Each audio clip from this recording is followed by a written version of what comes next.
बिना सोचे समझे ऑल्टो 800 ले सकते हैं। वो बहुत ही बढ़िया कार है। क्विड लेकर भी बहुत सारे लोग खुश हैं, लेकिन उस तरह की खुशी नहीं है जिस तरह की आप ऑल्टो 800 वाले लोगों को देखते होंगे। काइगर या फिर मैग्नाइट नॉन टर्बो वाली लेने की सोच रहे हैं तो उससे अच्छी जो है आप पंच जाकर ले ले।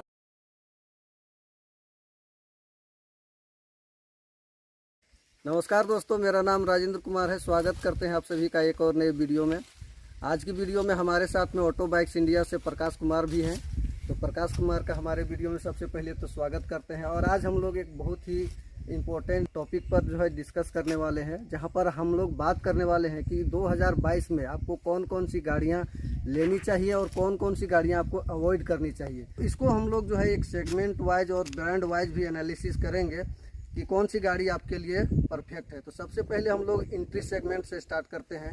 तो एंट्री सेगमेंट पे मेनली जो है वो 2-3 गाड़ियां आती है, जैसे कि मारुति की ऑल्टो है, क्विड है। मेरा जो विचार है उसके हिसाब से सबसे पहले रेनो की क्विड आपको लेने से बचना चाहिए, और इसका रीज़न जो है वो प्रकाश जी बताएंगे।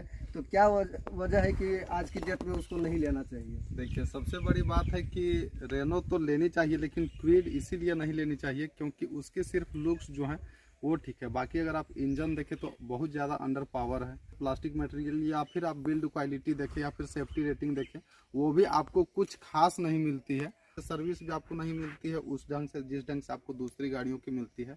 तो मेरे हिसाब से अगर आप ऑल ओवर देखें तो अगर आप उतनी प्राइस लगा रहे हैं तो उस रेंज में आप बिना सोचे समझे ऑल्टो 800 ले सकते हैं। वो बहुत ही बढ़िया कार है, और आप ऑल्टो 800 अगर आप लेते हैं तो आपको कभी भी कोई भी चीज़ के लिए दिक्कत नहीं होगी। जानी पहचानी और बहुत ही रिलायबल कार है, और क्विड से काफ़ी अच्छी है। हालांकि मेरे हिसाब से क्विड लेकर भी बहुत सारे लोग खुश हैं, लेकिन उस तरह की खुशी नहीं है जिस तरह की आप ऑल्टो 800 वाले लोगों को देखते होंगे। तो लॉन्ग टर्म रिलायबिलिटी है, उसमें इशूज़ काफ़ी रहे हैं। फिट एंड फिनिश की इशूज़ रहती हैं, यहाँ तक कि उसका जो ऑयल चैम्बर है वो भी प्लास्टिक का दिया हुआ है। पूरा कंक्लूजन निकालते हैं तो क्विड से बढ़िया ऑप्शन मारुति की अल्टो है। और इस सेगमेंट में थोड़ा सा ऊपर आते हैं तो वहाँ पर आपकी गाड़ियाँ जो है वो हैचबैक आ जाती हैं, जिसमें सेंट्रो आ जाती है, आपकी टाटा टियागो आ जाती है।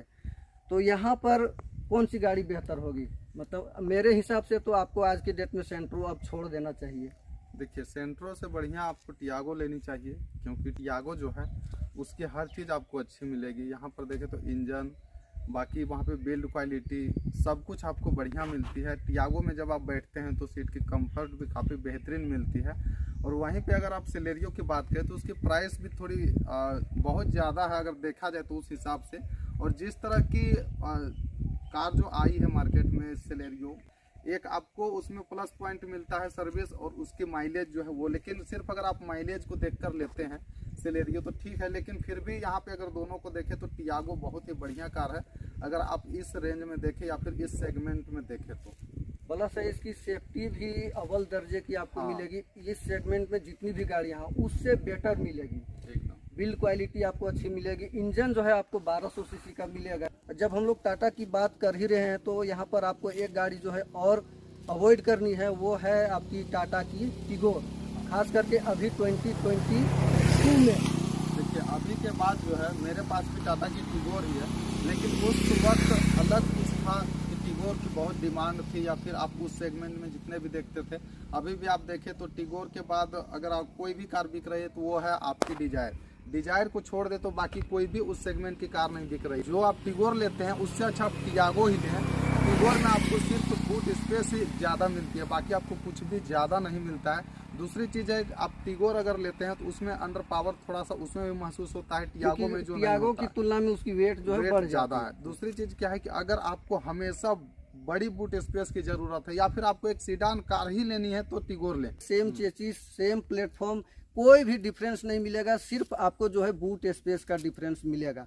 तो अगर आपके रियल लाइफ में सही में बूट स्पेस की जरूरत है तो ही टिगोर को कंसीडर करिए, नहीं तो आप टियागो लेके भी खुश रह सकते हैं। बहुत और आप अच्छा खासा उसमें पैसा भी बचा सकते हैं। तो आपको टाटा की टिगोर को 2022 में नहीं लेना है एकदम से उसको। इसके बाद इसी सेगमेंट में हम लोग आ जाते हैं हुंडई की औरा। औरा को क्या 2022 में लेना चाहिए या नहीं लेना चाहिए? नहीं, औरा भी आपको नहीं लेनी चाहिए। जब से औरा लॉन्च हुई है तो उसमें किसी तरह का कोई अपडेट कंपनी ने नहीं दिया है। उस प्राइस में आपको बेहतर गाड़ियां मिल सकती हैं।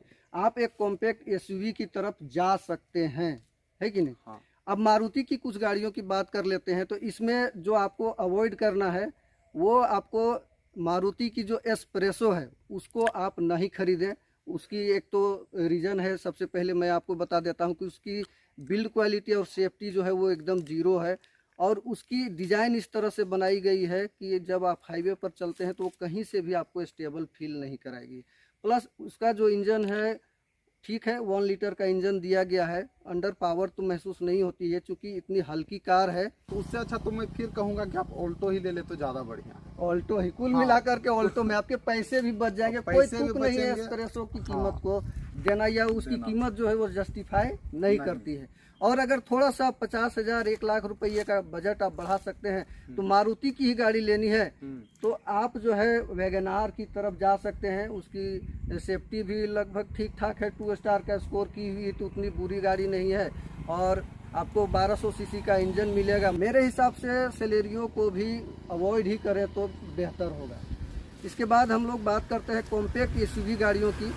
ये ऐसा सेगमेंट है कि इंडिया में सबसे ज़्यादा अभी पॉपुलर है, मतलब डिमांडिंग सेगमेंट है, और इस सेगमेंट में जितनी भी गाड़ियां हैं वो अवॉइड करने के लायक कोई भी नहीं है। लगभग सभी गाड़ियां जो है वो परचेज किया जा सकता है 2022 में भी। लेकिन एक गाड़ी ऐसी है जिसको मैं आपको अवॉइड करने के लिए बोलूँगा, वो है किया की सोनेट। जब से लॉन्च हुई है तब से उसमें किसी तरह का कोई अपडेट नहीं आया है, और सुनने में आया है कि आने वाले 6 महीने में फेसलिफ्ट आ जाएगी, तो अभी उसको लेने का कोई तुक नहीं बनता है। होंडा की WRV को भी आप छोड़ दीजिए, टाइगर और एक मैग्नाइट, यहाँ पे दोनों में अगर आप देखें तो दोनों की इंजन जो है वो भी सेम है, और वो क्विड वाली ही इंजन है। नन टर्बो वाली लेने की सोच रहे हैं तो उससे अच्छी जो है आप पंच जाकर ले ले। पंच बहुत ही बढ़िया 1.2 लीटर की इंजन मिल जाएगी, सेफ्टी पूरे भर के मिलेंगे, आप खुश रहिएगा हमेशा, क्योंकि वहाँ पे आपको इंजन परफॉर्मेंस भी अच्छी मिलेगी और टाइगर और मैग्नाइट से अच्छी बिल्ड क्वालिटी मिलेगी, और ऑल ओवर चीज़ें अगर आप देखें तो वहाँ से आपको काफ़ी अच्छी मिलने वाली है। और अगर आप टाइगर या मैग्नाइट लेना चाहते हैं तो आप नन टर्बो छोड़कर आप टर्बो चार्ज वाली इंजन ले सकते हैं। प्रकाश जी का एक कॉल आ गया है तो मैं इस बीच आपसे बात कर लेता हूं। टाइगर और मैग्नाइट के बारे में काफ़ी अच्छे ढंग से उन्होंने बताया। टर्बो वाली इंजन जब आप कंसीडर करते हैं तो उसकी भी प्राइस बढ़ जाती है। मारुति का जो ब्रेजा है जो नई लॉन्च हुई है, हालांकि वो भी ओवर प्राइस में लॉन्च हुई है, लेकिन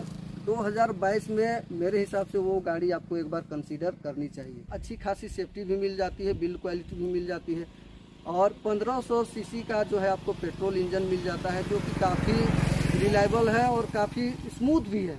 चलाने में भी आपको मज़ा आएगा, साथ ही साथ आपको माइलेज भी अच्छी ऑफर कर देगी। मेरे विचार से ड्राइवर को भी आप अवॉइड करें। उसका रीज़न जो है प्रकाश जी बताएंगे। देखिए उसमें क्या है कि आपको अंडर पावर तो वो एकदम बिल्कुल से है, और जब आप 7 लोगों के लिए ले रहे हैं, 7 सीटर ले रहे हैं, यानी कि परफेक्ट आप 7 लोगों के लिए ले रहे हैं। जब आप 7 लोग कहीं जाते हैं तो वहाँ पे आपको बूट स्पेस बिल्कुल जीरो मिलती है, 84 लीटर की मिलती है। वहाँ पे आप समझे कि अगर आप कहीं पे घूमने ही जा रहे हैं, कहीं टूर पे जा रहे हैं, तो अगर थोड़ा ही आपका लगेज है तो वहाँ पे आपको फिर लगेज अपने ऊपर ही रखना होगा, क्योंकि आपको बूट स्पेस एकदम जीरो मिलती है। हाँ, फिर आप 5 सीटर 4 सीटर बनाकर चलते हैं तो काफ़ी बेटर है, लेकिन अगर आप 5-4 सीटर ही ले रहे हैं तो फिर उसको लेने की कोई ज़रूरत नहीं है। इसके ऊपर में जब हम जाते हैं तो एसयूवी का जो सेगमेंट है उसमें बात करते हैं। तो एसयूवी के सेगमेंट में अभी जो महिंद्रा की जो स्कॉर्पियो है उसको आप अवॉइड करें। एक तो सेफ्टी रीज़न भी है, हालांकि वो अपने आप में एक काफ़ी आइकॉनिक कार है, काफ़ी लोग उसको पसंद करते हैं, और उसका एक टैग लगा हुआ है। जो दबंग किस्म के लोग होते हैं, जो पॉलिटिशियन होते हैं, वो स्कॉर्पियो लेकर के चलते हैं। लेकिन 2022 में अब स्कॉर्पियो की ही एक नेक्स्ट जनरेशन आ गई है, स्कॉर्पियो एन। तो स्कॉर्पियो क्लासिक लेने का अब कोई तुक नहीं बनता है, हालांकि बहुत से सारे लोगों को अभी भी वही कार पसंद आएगी। लेकिन किसी भी कार को जब हम लंबे वक्त देखते हैं तो जो अच्छी नहीं लगने वाली कार है वो भी अच्छी लगने लगती है। तो जब स्कॉर्पियो ही लेना है तो आपको नई वाली स्कॉर्पियो लें, और महिंद्रा की एक्सयूवी 700 भी आप ले सकते हैं। हमारी तरफ से फुल रिकमेंडेशन है, बहुत ही अच्छी कार है, बहुत ही अच्छे उसके साथ में इंजन ऑप्शंस आते हैं। महिंद्रा की जो हमने बताई XUV 300 वो अभी फ़िलहाल में आप रुक जाइए। अगर कोई नेक्स्ट जनरेशन या उसके साथ में कोई अपडेट आता है तो आप उसको ले इसमें सकते एक हैं। और महिंद्रा की ही कार है बोलेरो नियो, जिसको भी आप अवॉइड ही कर सकते हैं। उससे अच्छी है कि आप पुरानी वाली ही बोलेरो खरीदे तो वो बढ़िया है। वो बढ़िया है अगर देखने में या फिर और भी रीजन के अनुसार से। लेकिन ये जो है थोड़ी सी उतनी आपको सूटेबल नहीं करती है। उसके जगह पे आप दूसरी कार खरीद सकते हैं। अगर उस प्राइस में अगर आप जाते हैं तो क्रेटा वगैरह देख लें, वो बहुत ही बढ़िया है। बेस मॉडल ही देखें या फिर वेन्यू वगैरह में ही चल जाए, नेक्सॉन में ही चल जाए तो वो बढ़िया है। लेकिन XUV 300 जो पहले थी उसी को बोलेरो नियो कर दिया गया है, तो उसको ना ही खरीदे तो बढ़िया है। अगली जो है सेगमेंट हम लोग बात करते हैं, ये जो प्रीमियम हैचबैक कार की जो कैटेगरी है, इसमें मेनली 3 गाड़ियाँ आती हैं। मैं पहले उनका नाम बता देता हूँ। मारुति की बलिनो, टाटा की अल्ट्रोज और हुंडई की i20। तो मेरे हिसाब से तीनों ही गाड़ियाँ अभी 2022 में आपको अवॉइड करना है, खरीदना नहीं है। लेकिन आपको अगर प्रीमियम हैचबैक कार ही खरीदनी है तो किन परिस्थितियों में आप कौन सी कार को ले सकते हैं वो मैं आप लोगों को बता देता हूँ। अगर आपकी प्राथमिकता जो है वो सेफ्टी है और बिल्ड क्वालिटी है तो टाटा की अल्ट्रोज आप ले सकते हैं। आपको माइलेज ज़्यादा चाहिए, फीचर ज़्यादा चाहिए तो आप बलिनो ले सकते हैं। और इन दोनों के बीच में आपको थोड़ा सा दोनों चाहिए तो आप i20 देख सकते हैं। लेकिन अभी जो नई बलिनो आई है या फिर जो i20 नई है, इनकी प्राइस इतनी ज़्यादा है कि उस प्राइस में आप एक कॉम्पैक्ट SUV जो है ले सकते हैं और वो बेटर चॉइस आपके लिए होगा। खास करके जब आप हिली एरिया में या गांव में रहते हैं जहां आपकी सड़कें अच्छी नहीं हैं तो वहां पर जो प्रीमियम हैचबैक है वो आपके लिए सूटेबल नहीं है। और वैसे भी इनकी प्राइस जो है वो ऑलमोस्ट काफ़ी ज़्यादा जा चुकी है। इसमें एकमात्र जो है आप टाटा अल्ट्रोज को ही देख सकते हैं जिसकी प्राइस जो है थोड़ी सी कम है। और ये आपको दोनों इंजन ऑप्शन में मिल जाती है, आपको डीजल में भी मिलती है और पेट्रोल में भी मिलती है। तो यहाँ पर हम लोग थोड़ा सा टोयोटा के बारे में बात कर लेते हैं, क्योंकि टोयोटा की गाड़ियाँ जो है अच्छी खासी संख्या में आज की डेट में इंडिया में बिक रही हैं। तो मारुति की बनी बनाई गाड़ियाँ जो है वो टोयोटा बेच रही है। गलेंजा है, अर्बन क्रूजर है, हाई राइडर है। तो इन तीनों गाड़ियों को आप तभी खरीदें जब आपके एरिया में टोयोटा का डीलर नेटवर्क है या सर्विस सेंटर अवेलेबल है, तो ही आप इनको खरीदें। और नहीं तो ये सारी गाड़ियां जो है आपको मारुति में भी मिल जाएंगी, तो आप मारुति के साथ में जा सकते हैं। लेकिन टोयोटा की अपनी प्रोडक्ट की बात करते हैं तो उनकी खाली प्रीमियम गाड़ियां आती है। इनोवा है, टोयोटा का फॉर्च्यूनर है। तो ये गाड़ियां तो काफ़ी आइकॉनिक गाड़ियां हैं और इनके बायर भी अप लेवल के होते हैं, प्रीमियम लेवल के होते हैं और गाड़ियां भी काफ़ी शानदार है। तो ये फुल्ली रिकमेंडेड है, इन गाड़ियों को आप खरीद सकते हैं। टाटा की बात करें तो आप हैरियर खरीद सकते हैं, उसके बाद जो है सफारी खरीद सकते हैं। ये सब गाड़ियां जो रिकमेंडेड है। गाड़ियां हैं जो आपको नहीं खरीदनी है, जैसे कि हुंडई की अल्काजार जो है वो आपको नहीं खरीदना है। अल्काजार 7 सीटर तो एक लगता है कि 7 सीटर बना दिया गया है, लेकिन वहाँ पे अगर आप देखें तो आपको क्रेटा को की जो बूट स्पेस है उसको हटाकर सीट लगा दी गई है। जिस तरह से आपको ट्राइबर में मिलती है स्पेस, उसी तरह से स्पेस वहाँ पे एक 7 सीटर देने की कोशिश की गई है। लेकिन अगर वहाँ पे आप देखें तो अल्काजार में जो है पूरी आपको 7 सीटर नहीं मिलती है।